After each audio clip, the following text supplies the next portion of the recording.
ಉಡಾಯಿಸೋ ಖಾರ ಬಣ್ಣ ರುಚಿಯನ್ನು ನೀಡುತ್ತದೆ. ಮೆಣಸಿನ ಪುಡಿ ಚಿಂದಿ ಉಡಾಯಿಸೋ ಖಾರ ಬಣ್ಣ ರುಚಿ.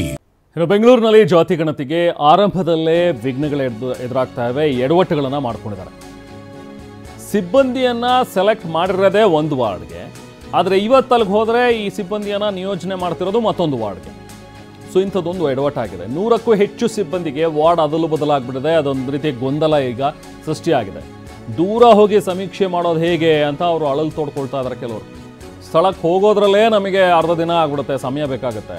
ಇನ್ನು ಸಮೀಕ್ಷೆ ಮಾಡೋದು ಹೆಂಗೆ, ಅದನ್ನು ಮುಗಿಸೋದು ಹೆಂಗೆ, ಡೆಡ್ಲೈನ್ ಬೇರೆ ಇರುತ್ತೆ ನಮಗೆ ಅಂಥೇಳಿ ಇನ್ನೂ ಸಮೀಕ್ಷೆಗೆ ತೆರಳಿಲ್ಲ. ಕಚೇರಿ ಬಳಿನೇ ನಿಂತ್ಕೊಂಡು ಆಕ್ರೋಶವನ್ನು ವ್ಯಕ್ತಪಡಿಸ್ತಾ ಇದ್ದಾರೆ.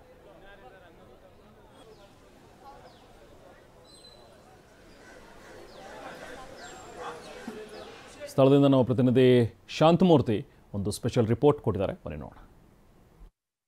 ಸಿಲಿಕಾನ್ ಸಿಟಿ ಬೆಂಗಳೂರಲ್ಲಿ ಇವತ್ತಿಂದ ಸಾಮಾಜಿಕ ಹಾಗೂ ಶೈಕ್ಷಣಿಕ ಸಮೀಕ್ಷೆ ಆರಂಭ ಮಾಡೋದಕ್ಕೆ GBA ಸಜ್ಜಾಗಿದೆ. ಸದ್ಯ ಇವತ್ತು ಎಲ್ಲ ಸಿಬ್ಬಂದಿ ಕೂಡ ಫೀಲ್ಡ್ಗಿಳಿದು ಕೆಲಸವನ್ನ ಮಾಡಬೇಕಾಗಿತ್ತು. ಆದರೆ ಮೊದಲ ದಿನವೇ GBA ಎಡವಟ್ಟನ್ನು ಮಾಡ್ಕೊಂಡಿರುವಂಥದ್ದು. ನಾನೀಗ ಮಲ್ಲೇಶ್ವರಂನ GBA ಕಚೇರಿಯಲ್ಲಿದ್ದೀನಿ. ಇಲ್ಲಿ ಗಮನಿಸ್ತಾ ಇದ್ದೀರಾ, ಸುಮಾರು 100ಕ್ಕೂ ಹೆಚ್ಚು ಸಮೀಕ್ಷಾಗಾರರು ಬಂದು ಈಗ ಕಚೇರಿಯ ಮುಂದೆ ಜಮಾಯಿಸಿರುವಂಥದ್ದು. ಅಂದರೆ ನಿನ್ನೆ ಏನೋ ಆ್ಯಪ್ನ ಮೂಲಕ ಯಾವ ವಾರ್ಡ್ ಬೇಕೋ ಆ ಒಂದು ವಾರ್ಡ್ಗಳನ್ನು ಸೆಲೆಕ್ಟ್ ಮಾಡ್ಕೊಳ್ಳೋದಕ್ಕೆ ಆಪ್ಷನ್ ಅನ್ನು ಕೊಟ್ಟಿದ್ರು. ಆದರೆ ಈಗ ಬೆಳಿಗ್ಗೆ ಸಮೀಕ್ಷೆಗೆ ಬಂದ ಬಳಿಕ ಬೇರೆ ಬೇರೆ ವಾರ್ಡ್ಗಳಿಗೆ ನಿಯೋಜನೆ ಮಾಡಿರುವಂಥದ್ದು ಈಗ ಇವರಿಗೆ ಸಮಸ್ಯೆಯನ್ನು ತಂದಿಟ್ಟಿದೆ. ಯಾಕಂದ್ರೆ ಸಾಕಷ್ಟು ಒಂದು ದೂರದ ಸ್ಥಳಗಳಿಗೆ ಒಂದು ಸಮೀಕ್ಷೆಗೆ ಹಾಕಿರುವಂಥದ್ದು ಈಗ ಸಂಕಷ್ಟವನ್ನು ತಂದಿಟ್ಟಿರುವಂಥದ್ದು. ಯಾಕಂದ್ರೆ ಅವರು ಕೊಟ್ಟಿದ್ದಂತ ಸೆಲೆಕ್ಟ್ ಮಾಡಿದಂತ ವಾರ್ಡ್ಗಳೇನಿತ್ತು ಅದನ್ನು ಬಿಟ್ಟು ಬೇರೆ ಕಡೆಗೆ ಹಾಕಿದ್ದಾರೆ ಅನ್ನೋ ಆರೋಪ ಕೇಳಿ ಬರ್ತಿದೆ. ನಮ್ಮ ಜೊತೆ ಸಮೀಕ್ಷೆಗಾರರಿದ್ದಾರೆ, ಮಾತಾಡಿಸ್ತಾ ಹೋಗ್ತೀನಿ. ಸರ್, ಈಗ ಸಮೀಕ್ಷೆಗೆ ಹಾಕಿದರೆ ನೀವು ಕೂಡ ವಿಶೇಷ ಚೇತನರಿದ್ದೀರಾ, ಏನ್ ಸಮಸ್ಯೆ ಆಗಿದೆ ಅಂತ?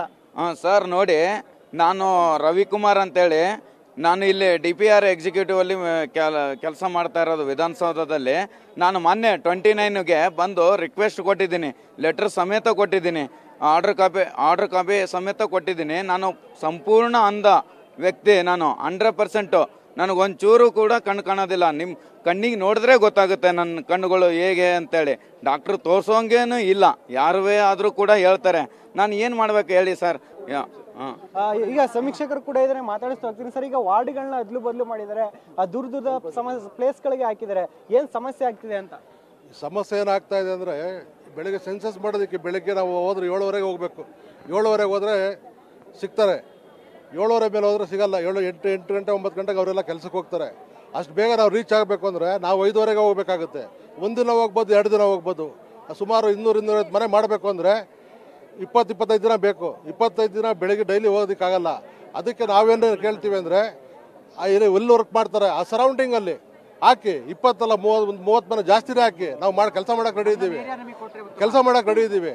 ನಮ್ಗೆ ಏನಪ್ಪ ಅಂದರೆ ಸರೌಂಡಿಂಗಲ್ಲೇ ಕೊಟ್ಟರೆ ಈಸಿ ಆಗುತ್ತೆ. ನಾವು ಯಾವ ಟೈಮಲ್ಲಿ ಯಾವ ಇರ್ತಾರೆ ನೋಡ್ಕೊಂಡು ಹೋಗಿ ನಾವು ಸರ್ವೆ ಮಾಡ್ಬೋದು. ಈಗ ನಾವು 2 ಕಿಲೋಮೀಟರ್ 20 ಕಿಲೋಮೀಟ್ರ್ 30 ಕಿಲೋಮೀಟ್ರ್ ಹೋಗ್ಬೇಕು ಅಂದರೆ ಬೆಂಗಳೂರಲ್ಲಿ 2 ಗಂಟೆ 2.5 ಗಂಟೆ ಆಗುತ್ತೆ. ಈಗ ನಮಗೆ ಮರತಳ್ಳಿಯಿಂದ ಆ ಕಡೆ ವಿಜ್ಞಾನ ನಗರ ಅಂತ ಹಾಕವ್ರೆ. ನಾನಿರೋದು ನಾಗರಬಾವಿಯಿಂದ ವಿಜ್ಞಾನ ನಗರಕ್ಕೆ ಹೋಗೋಕ್ಕೆ ಎಷ್ಟೊತ್ತಾಗುತ್ತೆ ನೀವೇ ಅಂದಾಜು ಮಾಡಿ. ನಾನು ಹೋಗೋಕೆ ಎಷ್ಟು ಗಂಟೆ ಹೋಗಬೇಕು, ಅಲ್ಲಿಂದ ಬರ್ಬೇಕಾದ್ರೆ ಎಷ್ಟೊತ್ತಿಗೆ ಬರಬೇಕು, ಒಂದಿನ ಸರಿ ತಿರ್ಗಿ ಬೆಳಗ್ಗೆ ಎದ್ದು ಹತ್ತಿರ ಮತ್ತೆ ಅದೇ ರೂಟಿನ ವರ್ಕ್ ಆಗುತ್ತೆ. ಅದರಿಂದ ನಮ್ಮದು ಏನಂದ್ರೆ ಬೇಡಿಕೆ ಏನಂದರೆ, ಆದಷ್ಟು ದಯಮಾಡಿ ಎಲ್ಲೂ ವರ್ಕ್ ಮಾಡ್ತಾರೋ ಆ ಸರೌಂಡಿಂಗಲ್ಲಿ ಹಾಕ್ಬಿಡಿ. 10 ಮನೆ ಜಾಸ್ತಿ ಹಾಕಿ ಮಾಡ್ತೀವಿ, ಕೆಲಸ ಮಾಡಲ್ಲ ಅಂತ ಹೇಳ್ತಾ ಇಲ್ಲ. ಅದರಿಂದ ದಯಮಾಡಿ ಎಲ್ಲರಿಗೂ ಇದು ಮಾಡಿ. ಕ್ಯಾಮರಾ ಪರ್ಸನ್ ರವಿಕುಮಾರ್ ಜೊತೆ ಶಾಂತಮೂರ್ತಿ, TV9 ಬೆಂಗಳೂರು.